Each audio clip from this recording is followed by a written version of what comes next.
Bienvenue à l'espace naturel sensible de l'étang de Saint-Paul, un site préservé que le public peut découvrir notamment lors des week-ends nature. La visite est assurée par un éco-garde qui nous fait découvrir les plantes endémiques présentes sur cette zone humide. Ce palmier n'est pas une plante remarquable de l'étang Saint-Paul. Par contre, elle est quand même très intéressante pour l'île de la Réunion parce que c'est un palmier qui est endémique de la Réunion. C'est le latanier rouge. Endémique, vous savez, les termes endémiques. Endémique de la Réunion, c'est-à-dire qu'on va retrouver cette plante uniquement à la Réunion ou bien uniquement dans les Mascareignes.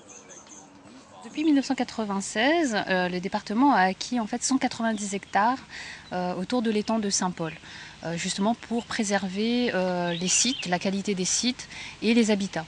La réserve s'est créée en 2008, donc la réserve qui est, on va dire, dans la continuité de ces espaces naturels sensibles. L'étang occupe une superficie de 447 hectares, en plein cœur de la zone semi-sèche du littoral ouest. Une zone humide qui figure parmi les milieux les plus diversifiés de l'île. Ici, 16 espèces animales sont protégées, dont 7 endormies. La réserve naturelle est un sanctuaire pour ce patrimoine animal et végétal.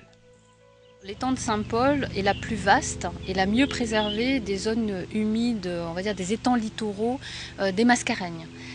Donc d'où la nécessité effectivement de préserver, mais de faire connaître aussi, de faire découvrir au public, dans un but justement de faire prendre conscience aux gens de cette richesse naturelle qui est menacée et qu'il faut préserver.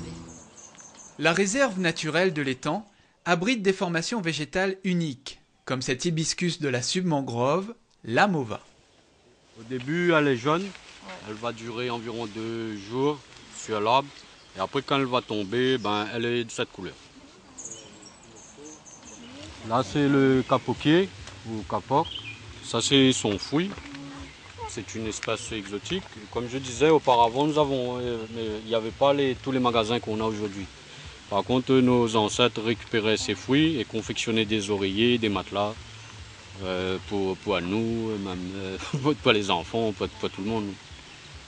Voilà. Comme vous pouvez toucher, c'est quand même assez doux. C'était du travail manuel. Au cours de cette balade, les visiteurs prennent conscience de la fragile biodiversité de cet espace naturel. La découverte de ce milieu se termine par un atelier original, comprendre la confection du papier à partir du papyrus pays.